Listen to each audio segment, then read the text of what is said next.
Good evening, everybody. I'm not a public speaker, so y'all got to forgive me. And when he said Detroit, it's Detroit, Texas, not Michigan. I have a few things that I want to speak on tonight. Whenever I was called by Brother Roberts to do this, it was a great honor. I understand this event is hosted by the Lamar County Republicans Party, but at the end of the day, if it's Christian-based or faith-based, I'm more than willing to be a part of it. It's not about what an individual could do as far as a party here or party there. If we pray and seek God's direction, He can change anything. So I will say that to say this. It's a great honor for me to stand here tonight. I understand it's Black History Month, and I'm grateful for the many things that our men and women done that were of the black race to allow me to stand here tonight, okay? I don't give any of my success in life to my own will. Everything that I've done, it's been because of God allowed me to do it, okay? But just to give you a little history, as he said, my name is Greg Wilson. I'm from Detroit, Texas. Graduated in high school there in 1995. Started my first law enforcement career here in Paris, Texas, with now Chief Hunley, but at the time Lieutenant Hunley. And I was trained by one of the best FTOs. I got to throw that out there, a little shout out to Brother Kevin Gray in the back. And it's been a pleasure to start my career here in what I consider my home.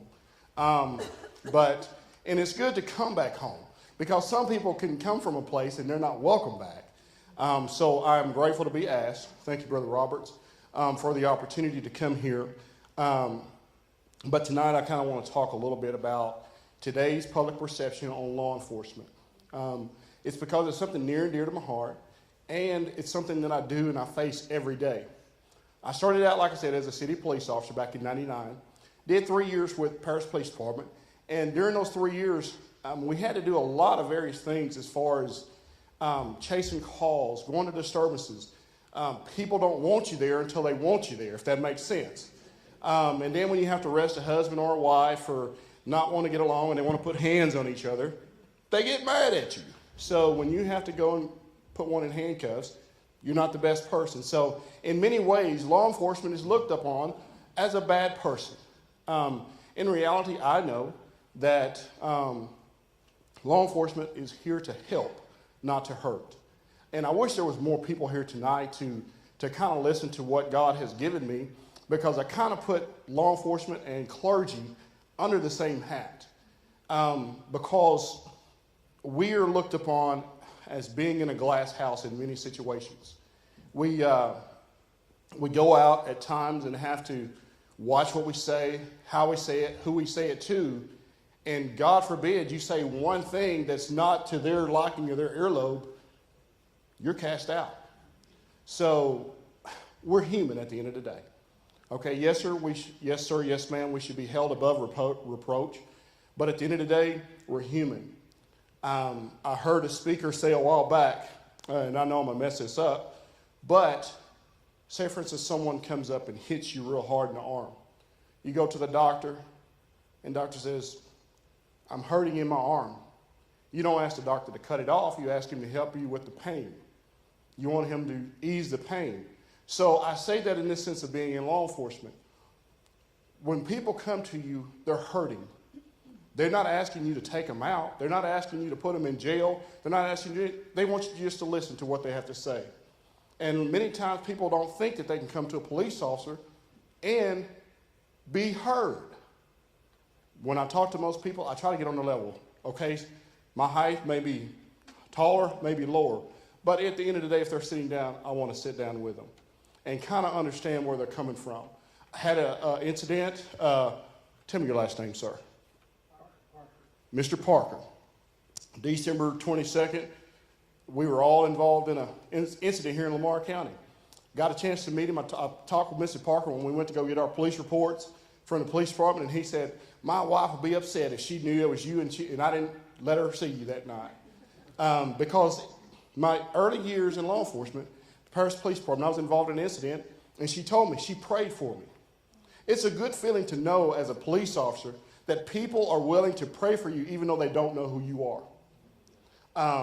But it's good to, many years later, to say, God, you're watching over me. You got angels hiding in the bushes, riding in the car with me, walking with me every day, and we not know that we have them. But there's a sense of, this little tingling feeling that you get every now and then.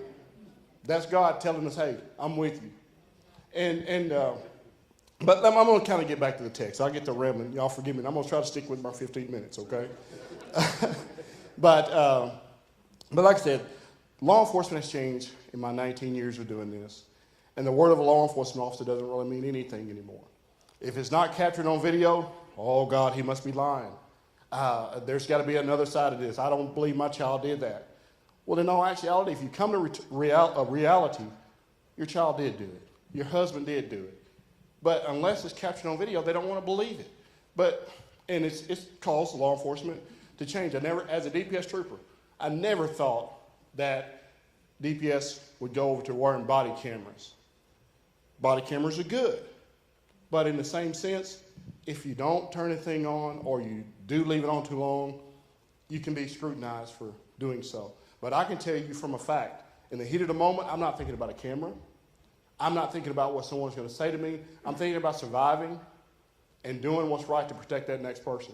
I didn't take this job in law enforcement almost 19 years ago to go to jail for making a decision that I had that much time to think about. But at the end of the day, that's a chance I'm willing to take. So I stand here tonight as a prime example. Hey, I'm proud to be a Texas Ranger, but I'll tell each and every one of y'all here tonight, this badge does not define who I am. I should be the one defining what the badge is. There's nothing I can do to improve this badge, but it's everything I can do to tarnish it. So I'm grateful for everything that I've got, but another little note I have here is the bad publicity that law enforcement is getting in the eyes of the public is only coming from a small portion of the officers that are actually doing that. And that's what the media wants. That's what they want to publicize because that's what's popular. You very rarely see the good things that law enforcement officers do. I've had the pleasure of participating in lots of different aspects of doing great things within the community, or doing great things. Just some of the great things that DPS do.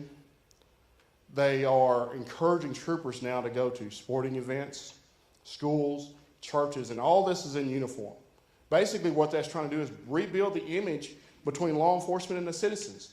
Because most of the time when you see a law enforcement officer, when they got the lights behind you, you saying a quick prayer to God, hoping you don't get a ticket. Even as a law enforcement officer, when I see red and blues behind me, I'm starting to pray. knowing I may be able to get out of it. But it's just the public perception. Even being in law enforcement for 19 years, you still have that fear of law enforcement. In some way, somehow, we got to break that chain and that barrier that holds people hostage. I'm going to tell you, the Bible even speaks on fear. It's the worst thing that we could ever have. But we've got to break that chain somehow. And like I said, I find my faith, and thank God for that. I draw a lot of my strength, my guidance, and my courage from my faith. It doesn't matter what denomination you claim. We all believe in Jesus Christ. And as long as we have something to draw our strength, our courage, our wisdom from, to make the right decision at the time that God puts you in that place at that particular time and being involved with those particular people, we got to be able to make that right decision. I'm going to cut some of this off, but make sure where I'm at. Y'all forgive me. My eyeballs ain't as good as they used to. I tried to make it in big font, but that didn't work. But like I tell you all, as a ranger, I'm going to tell you a quick story about myself. I'm going to tell myself a little bit. I used to be scared to death of dead people. And I think that fear came from watching all these scary movies. They give you this false perception, and they're going to jump up and grab you and do all of that stuff. But when my opportunity to become a ranger came up, I knew that was one of the things that I was going to have to deal with the most. Didn't realize there was going to be as many in my 4 years of being a ranger. But I can't count on both my hands how many times I've had to go out to a scene where someone has lost their life from violence. My worst one was a 6-year-old kid. But I don't say that to tap into your emotional sense, but I say that to let you know what law enforcement has to put up with on a daily basis and still have to have clarity of mind to make a split decision. You know? But like I said, my many investigations that I deal with now is murder, public corruption, officer-involved shootings, and just a lot of violent stuff. But when I go home, I have to take off the jacket of the big tough guy and go home and still be dad to my children, husband to my wife, and then a good Christian man in my church. And it's hard. I'm not going to lie to you. It's hard to continue to be a Christian and try to understand, God, why is there so much meanness in the world? Why is there so much nastiness in our country, in our government, in our society? And you're sitting on the throne. But it's not for me to understand, you all. It's not for me to understand. I have to do my part and put my footsteps in the sand when I can, and I can't look back at them. I'm going to tell y'all a quick story before I get out of here. And I understand this is Black History Month, but y'all may find it humorous. You may not. But I found it very funny. Whenever I was a trooper here in Lamar County some years ago, I was inside the city for whatever reason, and I stopped an individual that later was intoxicated. Of course, we can't say drunk, but intoxicated.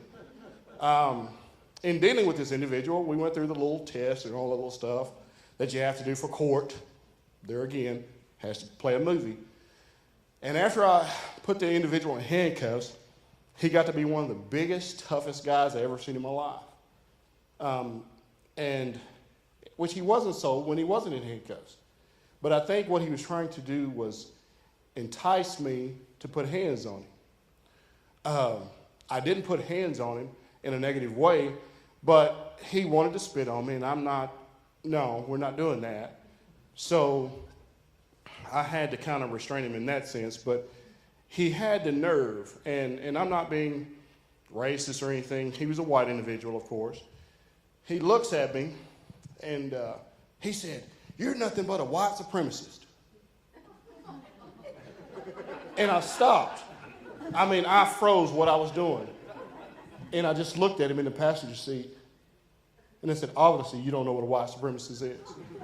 So we drove on the way to the jail, and needless to say, I had to hold his head because his head kept moving, and I didn't want him to spit. So there's a hold technique that we kind of encourage him to stay in a certain position, which you lock it right behind that ear. He stayed good all the way to the jail. But anyway, my last closing remarks, and I wish you guys would share this with as many people as you can see. There's nothing we can do to change the past, but there are several things we can do to direct the future. God bless each of you.